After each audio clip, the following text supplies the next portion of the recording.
Terminamos esta serie de las 5 solas y hemos sido edificados.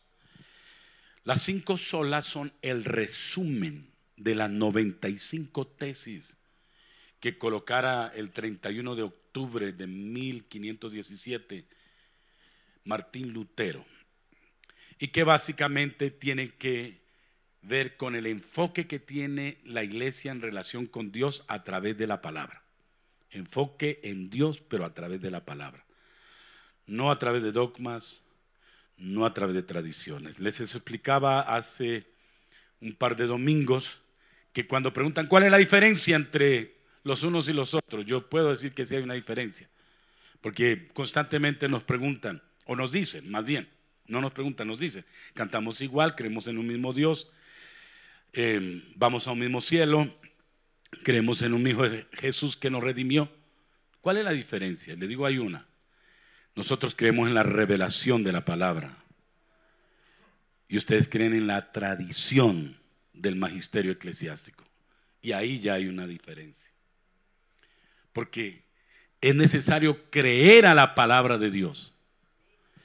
El magisterio tiene unas orientaciones que, hablando desde una perspectiva humana, pues diríamos son buenas, pero en medio de ello lleva una serie de enseñanzas que no coinciden con la palabra, como el purgatorio, como invocar las almas para que nos bendigan o para que intercedan por nosotros en el cielo, como las reliquias, como los elementos para fortalecer la fe, como aguas y otros elementos que son innecesarios.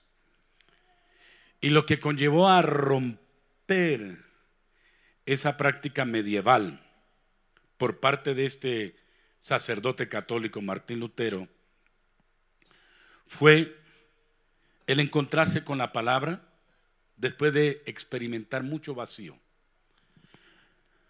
Los biógrafos dicen que Martín Lutero era depresivo. Dicen que él no se sentía satisfecho y que lo acompañaba constantemente un sentimiento de culpa por sus pecados. Y para enmendar ese sentimiento de culpa, Martín Lutero, dentro de su inocencia y buena intención, hacía prácticas como caminar, si se puede llamar así, de rodillas en pago de penitencia por su culpa, o estar una semana comiendo pan y bebiendo agua y no tomar otro alimento para tratar de eliminar esa culpa que había en su corazón. Entonces a él lo deprimió esa situación. La Biblia en esa época no se podía leer por toda la gente porque estaba escrita en latín, y como él era un doctor, un teólogo, pues leyó la palabra en latín. Y a él le impactó cuando una vez encontró un texto que lo hizo cambiar en su visión de Dios y también en su condición de pecador. Se le quitó un peso de encima. Él leyó en Romanos capítulo 1 versículo 17 el texto que ha sido famoso en la Reforma Luterana. Un texto que no se lo inventó él, sino que lo dio el Espíritu Santo a través del apóstol Pablo, autoridad apostólica de la iglesia del primer siglo. Y la palabra dice en Romanos 1, versículo 17, dice: porque en el evangelio la justicia de Dios se revela por fe, y para fe, como está escrito. Y él hace referencia a una expresión del profeta Habacuc, esta frase: el justo por la fe vivirá. Eso lo removió, lo transformó, Porque dijo él, solo por fe uno puede ser justificado. Uno por fe, solo por creer, puede ser perdonado. Y entonces dijo, no hay necesidad ni de indulgencias, no hay necesidad de penitencias, no hay necesidad de obras buenas, sin que esto signifique que no hay que practicarlas. Pero no hay necesidad de practicar esto para alcanzar el reino de los cielos. Lo único determinante para ser salvo, dijo Martín Lutero, es tener fe en el Señor Jesucristo. Y de ahí derivó toda su sustentación de las 95 tesis que se resumen en las 5 solas. Las 5 solas no se pueden convertir en un dogma para nosotros, es un resumen, porque para la iglesia cristiana la carta de orientación definitiva es la palabra del Señor. Porque podíamos caer en un grave problema de creerle más a las tesis de Lutero, Juan Hus, Calvino, Arminio, Wesley, y no a la palabra de Dios. Y en esta mañana mi sustentación tiene que ver con mantener nuestra fe indisoluble en el Señor Jesucristo para ser salvo e ir al reino de los cielos sin ningún tipo de accesorios. Y hay un colofón, hay una plataforma que eleva este texto. Y fue lo dicho por el Señor Jesús a un gran maestro, un gran sapiente, un integrante del Sanedrín. El Sanedrín era como el cuerpo legislativo de los judíos. 72 personas lo componían. Y había una excátedra que era un púlpito, y allí se colocaban los principales del Sanedrín para explicar todo lo relacionado con la ley. Y justamente uno de ellos era Nicodemo.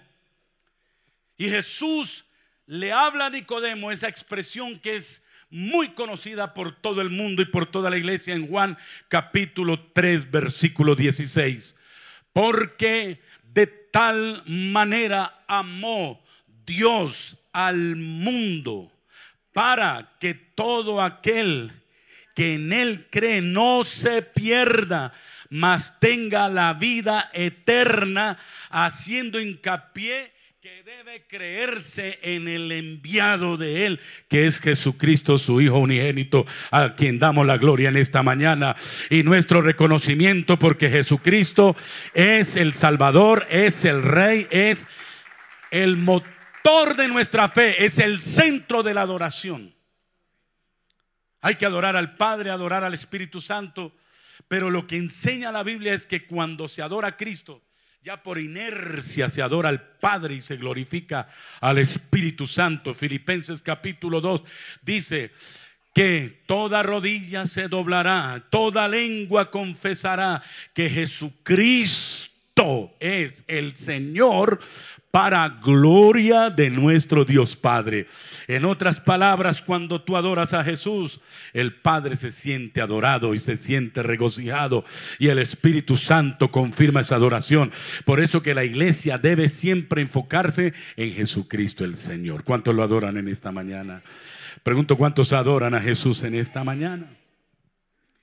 Entonces, Martín Lutero se inspira en esta palabra del apóstol San Pablo.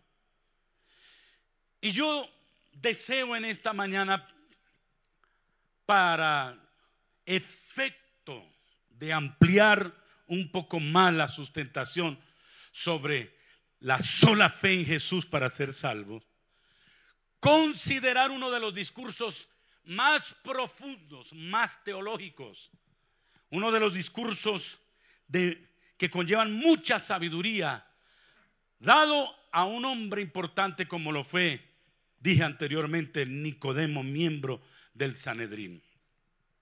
La palabra dice, para que la leamos todos, en el Evangelio según San Juan, capítulo número 3. Este texto que todo cristiano debe leer. Y mientras usted busca capítulo 3 del Evangelio de Juan, desde el versículo 1 en adelante, puedo decirles que en este Evangelio es donde se presenta más, no que los otros no lo hagan, pero en este Evangelio se presenta más a Jesús como Dios.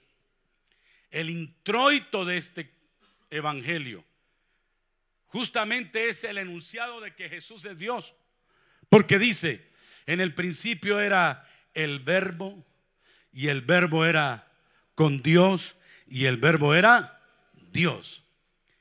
Y lo podríamos decir de otra manera: en el principio era el Cristo, y el Cristo era con Dios, y el Cristo era Dios. Luego dice: todas las cosas por el Cristo fueron hechas, y sin Él, sin el Cristo, nada de lo que ha sido hecho fue hecho. Sol, luna, galaxias y demás. En el Cristo estaba la vida, y la vida era la luz de los hombres. Y la luz en las tinieblas resplandece, y las tinieblas no prevalecieron contra ella. Este Evangelio de Juan presenta 8 señales de la divinidad de Cristo. Este Evangelio de Juan es dirigido a toda la comunidad internacional del primer siglo, para que la gente supiera que Jesucristo, el Mesías, era el mismo Hijo de Dios, es decir, el mismo Dios. Y en el capítulo 3 aparece un discurso muy profundo del Evangelio de Juan, por favor, que dice así en el versículo 1 en adelante: había un hombre de los fariseos que se llamaba Nicodemo. Y mire la descripción que hace. Aquí está el registro de su hoja de vida. Un principal entre los judíos. Él era miembro del Sanedrín. Ese vino a Jesús de noche y le dijo: Rabí, que es maestro en arameo, sabemos que has venido de Dios. Hasta ahí está hablando cosas ciertas, porque lo está declarando un logos, es decir, un maestro, pero también lo está declarando como un enviado de Dios. Luego está declarando que él tiene poderes de Dios, porque dice: porque nadie puede hacer estas señales que tú haces si no está Dios con él. Respondió Jesús y le dijo: de cierto te digo, que el que no naciere de nuevo no puede ver el reino de Dios.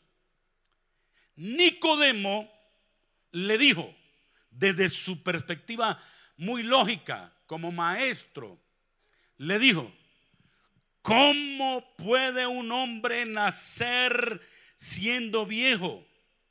¿Puede acaso entrar por segunda vez en el vientre de su madre y nacer? Respondió Jesús: de cierto te digo, que el que no naciere de agua y del Espíritu no puede entrar en el reino de Dios. Lo que es nacido de la carne, carne es. Y lo que es nacido del Espíritu, Espíritu es. Ahí lo dejó groggy en el razonamiento teológico a Nicodemo, porque él era un experto en ley. Sabía acerca del reino futuro, ese reino escatológico. Sabía que vendría un Mesías. Pero esto de que entrara al reino de los cielos era mediante un acto de carácter espiritual y no por una práctica de obra, no por una la voz religiosa, eso lo dejó mal ubicado. Y entonces dice en el versículo 7: no te maravilles de que te dije, es necesario nacer de nuevo. No se asuste. El viento sopla de donde quiere y oye su sonido, mas ni sabe de dónde viene ni a dónde va. Así es todo aquel que es nacido del Espíritu. Respondió Nicodemo y le dijo: ¿cómo puede hacerse esto? Fíjense otra vez la acción lógica para tratar de hacer una comprensión espiritual. Con razón el apóstol Pablo dijo a los corintios: el que es lógico no puede comprender las cosas espirituales, porque el lógico ajusta todo a la lógica, a lo natural. Lo está hablando como el hombre psiquicoide. El hombre natural comprende solo las cosas psiquicoides, las cosas naturales. Pero el que quiere comprender lo neumatocoi, que es las cosas del espíritu, no puede ser psiquicoi, no puede ser natural, tiene que ser neumatocoi, tiene que ser espiritual. Y para que eso funcione, lo natural fluye a través de lo racional, pero lo espiritual fluye a través de la fe. Y ahí empieza entonces a darle un camino de orientación sabio a Nicodemo. Alguien que alabe al Señor en esta mañana. Alguien levante su mano y diga: gloria a Dios, gracias Jesús. Dice la palabra así. ¿Cómo puede hacerse esto? Versículo 10. Respondió Jesús y le dijo: ¿eres tú maestro de Israel? Todo un duro de la ley, ¿y no entiendes esto? De cierto te digo que lo que sabemos, hablamos, y lo que hemos visto, testificamos, y no recibís nuestro testimonio. Si os he dicho cosas terrenales y no creéis, ¿cómo vas a creer si te dijera cosas espirituales? Nadie subió al cielo sino el que descendió del cielo, el Hijo del Hombre que está en el cielo. Una mezcla ahí bien impresionante de la preexistencia, la existencia y luego la futura gloria de Jesús. Le dio cátedra de cristología así en un 2x3, porque el texto hay que investigarse en profundidad, pero él está hablando: yo era antes, soy ahora y seré también. No un maestro, Señor, sino el Hijo de Dios. Soy Dios mismo. ¿Y cuántos creen que Él es Dios? Déjeme seguir con el texto y luego hago las aplicaciones, porque ya vamos a llegar al elemento clave de este discurso. Luego dice la palabra: nadie subió al cielo. Y en el versículo 14: y como Moisés levantó la serpiente en el desierto, así es necesario que el Hijo del Hombre sea levantado, para que todo aquel, digan conmigo en voz alta, que en él cree, no se pierda, mas tenga vida eterna. Y sigue el discurso y se lo da a Nicodemo. Le dice: Nicodemo, porque de tal manera amó Dios al mundo, que ha dado a su Hijo unigénito, no primogénito, unigénito es único. La palabra primogénito viene de protococos, que es el primero, y luego viene un segundo. El unigénito habla de singularidad. No hay más hijos divinos, solo Él. Es decir, Él es Dios. Y dice: porque no envió Dios a su Hijo al mundo para condenar al mundo, sino para que el mundo sea salvo por Él. Versículo 18, todos van a leer conmigo: el que en Él cree no es condenado, pero el que no cree ya ha sido condenado, porque no ha creído en el nombre del unigénito Hijo de Dios. Amén. Nicodemo recibe clase de teología en un 2x3 en una clase nocturna como la de los lunes en la Universidad Global. Viene a Jesús y el Señor le habla en su discurso de 3 cosas. Si ustedes prestaron atención al texto, habla 3 veces de cierto, o en sus textos dice en verdad,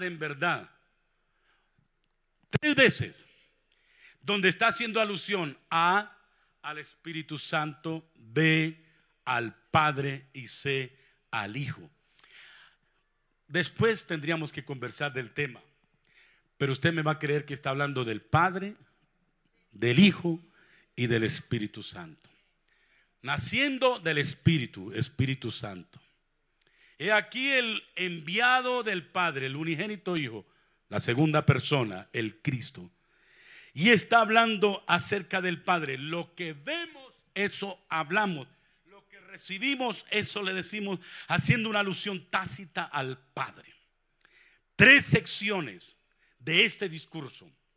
Y en esas 3 secciones de este discurso le está diciendo: todos los seres humanos nacen de padres y madres en la carne y son terrenales. Así que todos los que quieren nacer del Padre celestial o del Padre espiritual no lo van a hacer por una vía carnal, sino por una vía espiritual.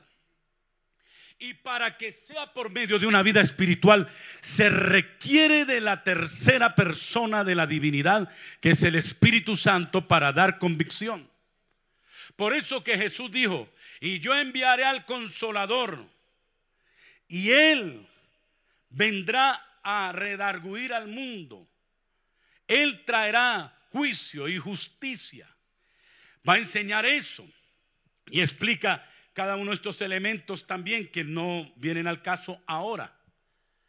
Y le está hablando acerca de que el Espíritu Santo es el que promueve en nosotros esa capacidad de creer, para que podamos asimilar algo que es definitivamente un misterio.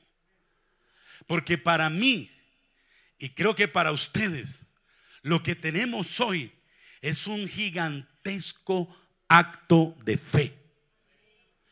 ¿Por qué? Porque usted cree en un Dios al cual nunca ha visto, pero a la vez usted cree en un Dios que tiene 3 personas diferentes, pero que es un solo Dios verdadero. Pero luego usted cree que uno de esos 3 componentes de la divinidad se hizo un bebé y luego murió. Los musulmanes dicen: ¿qué pasó con Dios cuando una de las partes de la divinidad murió? Es una cosa misteriosa. Por eso que cuando una vez me dieron el honor de hablar por Caracol en una Semana Santa, estaba hablando un cura, estaba hablando un budista y estaba hablando su servidor. El budista dijo: ¿cómo creer en un cristianismo donde Dios es uno solo pero tiene 3 cabezas, 3 personas? Donde a su vez Dios se hizo un bebé y luego se murió. ¿Qué pasó con el universo? ¿Quién controló todo ese universo? Y uno podría decir, por la lógica, tendría razón, pero ahí es el acto de la fe. Y señores, todos los que estamos acá tenemos una fe superlativa, porque creemos en la existencia de un cielo, de un Dios que hizo todas las cosas, de 3 personas, de uno que vino, que se hizo bebé, que luego creció, que luego murió, que luego resucitó, que está sentado a la diestra del Dios Padre, que vuelve por segunda vez, y que el que cree en eso se va para el cielo. Eso es algo impresionante. Por eso yo creo que los que están en esta mañana tienen una extraordinaria fe. Jesús dijo: felices los que sin ver han creído. Porque Tomás dijo: si no meto el dedo en la herida, yo no voy a creer. Pero Jesús dijo: felices aquellos que sin ver han creído. Y entonces le está diciendo el Señor Jesús a Nicodemo: por la influencia del Espíritu tú puedes tener fe en lo que te estoy diciendo, que yo soy Dios y que seré levantado en una cruz como Moisés, que moriré y luego resucitaré. Si crees en eso, vas a tener la simiente de Dios mismo en tu vida. Y eso es lo que va a permitir que nazcas de nuevo. Ya no vas a tener un papá carnal que te dio la vida, sino un papá espiritual que pone la simiente en ti para que puedas creer en eso misterioso. Pero para poder tener eso que Él promete, hay que creer solo en Jesucristo, el Hijo de Dios. Entonces la palabra está mencionándole a Nicodemo: si crees en lo que te estoy diciendo y crees en mí, porque son dos cosas importantes: creerle a Dios y creer en Dios, o creer en Dios y creerle a Dios. Si crees en eso, tienes la vida eterna. Pero si no crees en eso, te vas a condenar. Así que Martín Lutero dijo: ya entendí, no es por indulgencias, no es por reliquias, no es por penitencias, no es por confesiones nada más, no es por obras humanas, es por tener fe en que ese Jesús fue enviado del cielo para ser levantado en la cruz del Calvario, y que si creo en esa muerte que Él tuvo en la cruz del Calvario, yo me voy para el reino de los cielos. Y eso es lo que fundamenta la fe del cristianismo. El apóstol Pablo trató de ampliar este tema en las epístolas, particularmente la de Romanos. Y por eso es que él dice que el justo solo por la fe en Cristo vivirá. No hay otra manera. Y el texto súper conocido que debemos recitarlo siempre, en Romanos capítulo 10, versículo 8. Y Romanos capítulo 10, versículo 8 dice: mas ¿qué dice? Cerca de ti está la palabra, en tu boca y en tu corazón. Esta es la palabra que predicamos. ¿Cuál es la palabra que predicamos? Que si confesamos con nuestra boca que Jesús es el Señor, y creyéramos en nuestro corazón que Dios lo levantó de los muertos, seremos salvos. Pregunto en esta mañana: ¿creen en esa verdad? ¿Cuántos confiesan que Jesús es el Señor? ¿Cuántos creen en su corazón que Dios lo levantó de los muertos para salvación? ¿Cuántos son salvos ahora? Y luego dice, y léanlo conmigo: porque con el corazón se cree para justicia, pero con la boca se confiesa para salvación.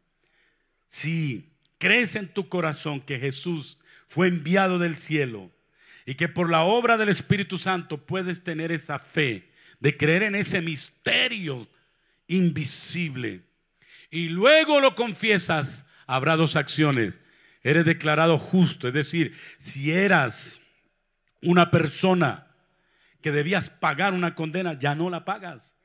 Eres declarado justo y por lo tanto salvo. No vas a la pena de muerte, ni a la guillotina, ni a cualquier sentencia. Eres libre. ¿Cuántos se gozan en esta mañana en eso? ¿Habrá algo difícil entonces en eso? Es más difícil hacer penitencias, es más difícil hacer obras de caridad. El hecho es solo tener fe en el Señor.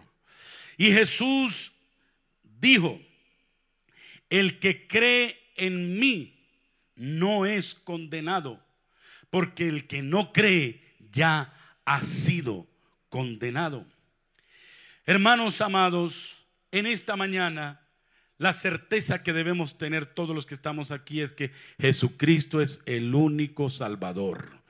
Lo que predicó el primer domingo de las 5 solas el pastor Alexander Gómez, lo que dijo Pablo: porque no hay otro nombre dado a los hombres en quien podamos ser salvos. Solo Jesucristo el Señor. Y a mí me bendice mucho la historia, para terminar acá, de lo que le ocurrió a un preso. Estaban unos discípulos presos, pero la palabra dice que vinieron los ángeles y los liberaron. Y la palabra dice que el carcelero se asustó tanto porque los presos salían, que se iba a matar.